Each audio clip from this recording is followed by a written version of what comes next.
कामिनी संगे अनार्थ सांगत आहे. त्याच्या ध्यानामध्ये सर्वची सत्य एकदा बघत त्याने सर्व तर रोज बघणारा किती सत्य. मग जसा खंड स्त्री चिंतन ते कैसे करतील जन मूर्तिमंत भाव दिया कामिना पूर्वी सज्जन जनात सांगला या ठिकाणी श्रीधर स्वामी तुला हवा साधू संतांना बाबा जेवणात बघितलेलं नाही बाईचं तोंड एकदा बघितलंय तर सर्वच विसरून गेलाय. आणि जे स्त्री म्हणणारे साधू सज्जन सुद्धा किती ज्ञानी लोक सुद्धा फसून जातात. एवढा अनार्थ त्या स्त्री बरोबर आहे म्हणून सांगत आहे. ही स्त्री केवळ विद्येचा पसारा महानृत्य विचारा सकळ सत्याचा आधारा भय न धरी पापाचे सांगत आहे श्रीधर स्वामींना. आणि स्त्री कसं आहे सर्या अनर्थाचा थारा चांगल्याची नाही अनर्थाची आहे. आणि नाही ते पापामध्ये घालणार आहे नाही त्या आडमार्गाला लावणारी आहे. तिच्या बरोबर एवढा अनार्थ आहे. का अनार्थ आहे कशा करता सांगत आहे. कधी बघणार त्याने एकदा बघून एवढ्या अनार्थामध्ये पडलेली आहे तर जग कसं फसलं. ही स्त्री अनार्थाचं ग्रस बळ की कलहाच महामूळ की विषवल्लीचा केवळ स्त्री रूप विस्तारली स्त्री रूपे विस्तारली. ह्या जगामध्ये स्त्री रूपे म्हणजे बाई एक विस्त्री रूपाने या जगामध्ये जी भासलेली आहे तयार झालेली आहे. कशी आहे तिनं हे अनाथ वल्लीचे विषयाचे फळ म्हणजे एक वेलीला विषयाच्या वेलीला लागलेले विषाचे फळ आहे. ते फळ खाल्ले त्याने कोणी जगामध्ये वाचलेलं नाही. अमोरी सुद्धा वाचला एवढा अनाथ स्त्री कामाची विशाल किती क्रोध व्याघ्राची जाळी खरी ते पाप समुद्राची लहरी किती भंजन असे त्याचे स्त्री म्हणजे सर्व स्त्रियांवर या ठिकाणी श्रीधर स्वामी सांगले बाई अनाथाची मूळ आहे. कशी आहे एकदम वाघाची जाळी राहीसारखा अनाथ आहे. आणि जे विषयाची लहरी म्हणजे समुद्रामध्ये एक विषयाच्या लहरीला लाटा बसवतात तसं या संसार रूपामध्ये लाट आहे. सर्वाला अनर्थ करणारी ही जी बाई आहे की ते दुःख वृक्षाचे श्रेष्ठ फळा किती मोहाचा पर्वत सबळ किती मत्स्यवनीचा केवळा किंवा भ्रांती अवतरणे भ्रांती अवतरली. भ्रांती म्हणजे जगाला मोह घालणारी त्या मोहामध्ये भरून टाकणारी ही स्त्रीचं रूप आहे. अनेक मोठमोठ्या लोकांना जे पाताळात तुडविलेले आहे आणि पापाचं कंटाळा न धरणारी स्त्री आहे. स्त्रीमुळे एवढा अनाथ आहे म्हणून श्रीधर स्वामी सांगले अंबिकाचे मूर्ती म्हणता विरोडला की अहंकार स्त्री घड बांधिला की मूर्खत्व सकळ त्या तळा विलास करोनी राहिले. आणि हे स्त्री रूप एक अनर्थाचं एक मोठं जे बुरुज बांधलेले आहे. मोठं एक विशाल जे बिल्डिंग घातलेली आहे विषय रूपाची स्त्री विषय रूपाचं बिल्डिंग घातलेली आहे. त्याच्या खाली अनेक नाना प्रकारचे लोक जे दडून मेले गेले म्हणून दृष्टांत सांगतात की स्त्री मूर्तिमंत भाव व्याधी की षडूरीचे वरली नदी की सकाळ विकाराची मांदी यात्रेशी आला त्या ठाया यात्रेशी आला त्या ठाया. यात्रा म्हणजे ह्या रूपानं जी स्त्री आलेली आहे षडगुणी विषय भरली 6 प्रकारनं ही विषयाचं नदी भरून आलेली आहे. आणि त्या नदीमध्ये अनेक लोक फसले गेले अनेक लोक जीव दिले गेले असले स्त्री रूपीचं हे वर्णन करू पुराण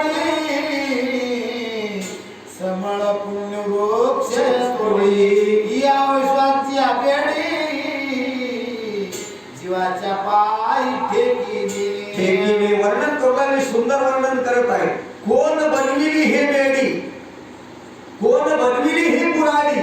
पुराणी म्हणजे स्त्री रूप एक पुराण आहे आणि पुण्यरूप ही झाडाला तोडणारी आहे आणि या गळ्याला जी बिल्ड घालणारी आहे कोण बनविलेली आहे या जगामध्ये असली म्हणून वर्णन करत आहे श्री स्वर्ग मोक्ष अर्गळा सत्य दर्शन पुरुषाच चित्त चोरीत स्पर्श बळ वीर्य हरित असुरी प्रत्यक्ष कामिनी. अशी प्रत्यक्ष कामिनी. कामिनी म्हणतो तर बाई मोक्ष सुखाला जाऊन देणार नाही, स्वर्गाला जाऊन देणार नाही, शेवट नरकाला घालणारी आहे आणि तिच्यामुळे एवढा अनाथ होणार आहे. जीवाला कधी सुद्धा सुखाची प्राप्ती मिळणार नाही, देवाची प्राप्ती होणार नाही. देवाच्या प्राप्तीला जाणाऱ्याला ज्या वाटेला आडवं येणारी आहे आणि या ठिकाणी अनेक वर्णन करतात. कोणी मानवी प्रश्न नाहीसा प्रकट झाली चौथे मद्दते कामिनी दुर्गंधी नाणी पापाची. सांगू लागले दुर्गंधी नाणी पापाची. बाईमुळे दुर्गंधी नाणी म्हणजे एकदम वास येणार हे नाणी आहे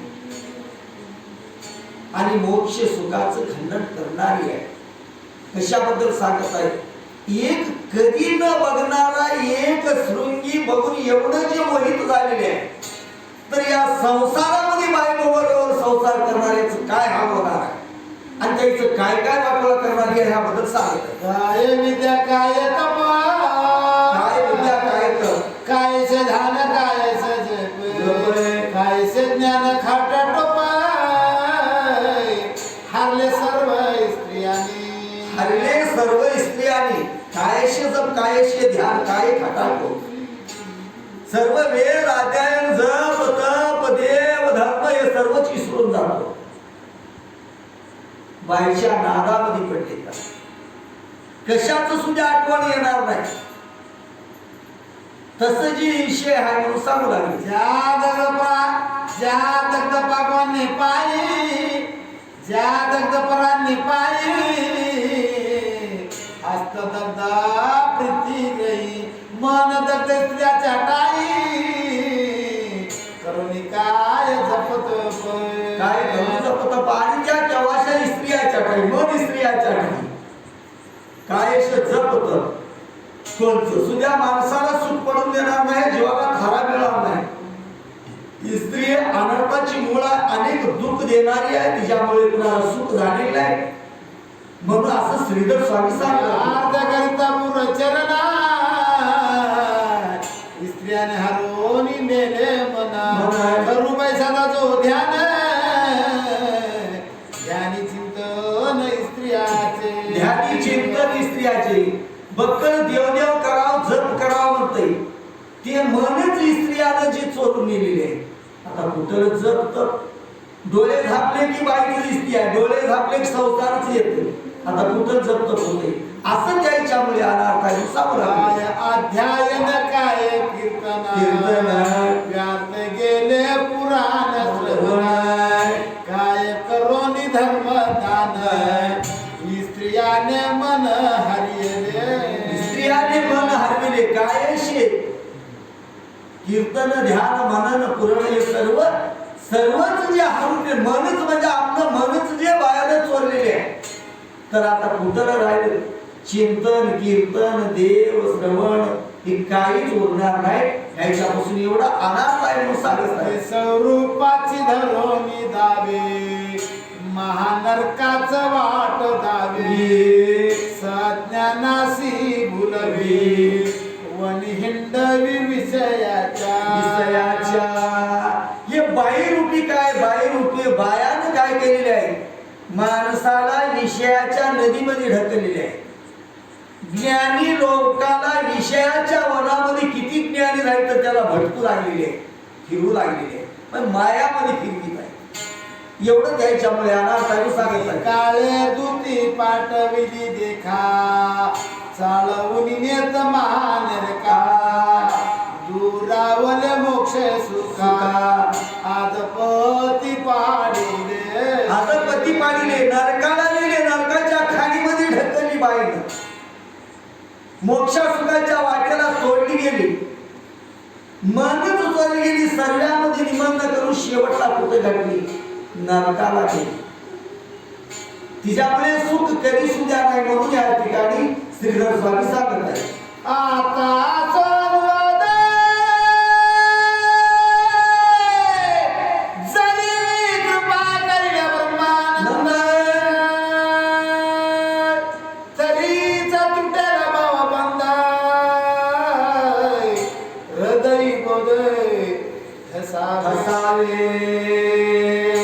एवढं आतापर्यंत एवढं जे श्रीधर स्वामीनं सांगू लागले, ह्याच्यातून तुटाव, ह्या ताब्यातून बाईच्या तावडीतून तुटाव म्हणजे सद्गुरूचा आशीर्वाद पाहिजे. सद्गुरूचं जे आपल्यावर कृपादृष्टी पाहिजे, तर ह्याच्यातून माणूस या सागरा, ह्या बहुना सागरामधून पलीकडतं. जरी कृपा करिला जग जीवनाय, तरी हरी रूप दिसे जनवनाय. कैचा पुरुष उपासक नपुसक कामिना, व्यापिले पूर्ण श्रीरामे. श्रीरामे ज्याचं जे वृत्ती आणि ह्या बंधनातून, बाईच्या बंधनातून तुटाव म्हणजे गुरुचा आशीर्वाद पाहिजे, गुरुचं कृपा आपल्यावर झालं पाहिजे. तवा जगामध्ये बाई सुद्धा देव दिसते आणि पुरुष सुद्धा देव दिसते.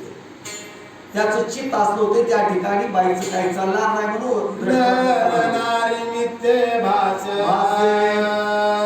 अवघा होतला पुराण पुरुष. जय कृपा करिला सर्वस ब्रह्मानंद स्वामी. आता ही स्त्री पुरुष माया ही सर्व फसविणाऱ्या ह्या जीवाला, ह्या संसारी जीवाची माया आहे आणि हे फसविणारी आहे, नरकाला नेणारी आहे आणि पापामध्ये ढकलणारी आहे. संसारी रूपी लोकांच्या बाया ज्याच्यावर गुरुचं कृपा होतो, देवाचा आशीर्वाद होतो, त्या लोकाला देवाचं दया त्याच्यावर दृष्टी झालं तर हे जग सर्व देवरूप दिसतो, राम दिसू लागतो. त्याला हे माया काही करणार, हे सर्व मिथ्या आहे. हे दिसणारं जगदंबर हे नित्य आहे. सत्य बघावं देवाचं कृपा पाहिजे आणि साधू संतांचा आशीर्वाद पाहिजे. त्याला कोणची माया काय करणार नाही म्हणून श्रीधर स्वामी आसो आता सुंगरोसे म्हणे कधी येतील ते तापशी. तो अकस्मात त्या समयाचे रंबा उर्वशी पातल्या. आतापर्यंत एक अनुमाना करता एवढं दृष्टांत सांगितले श्रीधर स्वामीनं.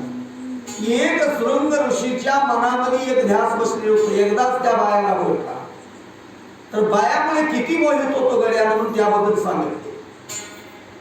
आणि एवढ्यामध्ये त्या शृंग ऋषीनं याद ध्यान करत आहेत. केव्हा ते बाया येतील, तापशीवरती केव्हा येतील ते महाराज, केव्हा येतील ते साधू, असं विचार करत आहेत. उत्तम स्वरूपी मंजुळ गायना,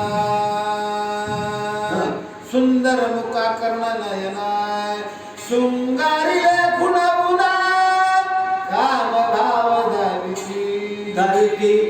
ध्यान करीत होता शृंग. तेवढ्यामध्ये उर्वशी तिलोत्तमा हे स्वर्गात राहणारे बाया आले आणि विणा टाळ मृदंग घेऊन नाचगायन करू लागले, हामभाव करू लागले. असं गायन नाच गायन करून दाखवू लागले. नाना भगवान अमृत बळे सुंदरी से ते बहु सरसाळे मागतो उतरुनी खाले खाले जवळे ये बोनी बैसला, खाले येऊनी बैसला. तेवढं वेद अध्ययन केलेले स्वप्नात बायाला न बघणारा बसला आणि नाना प्रकारचे अमृत फळे दाखवित होते. वच्चोत अमृत फळे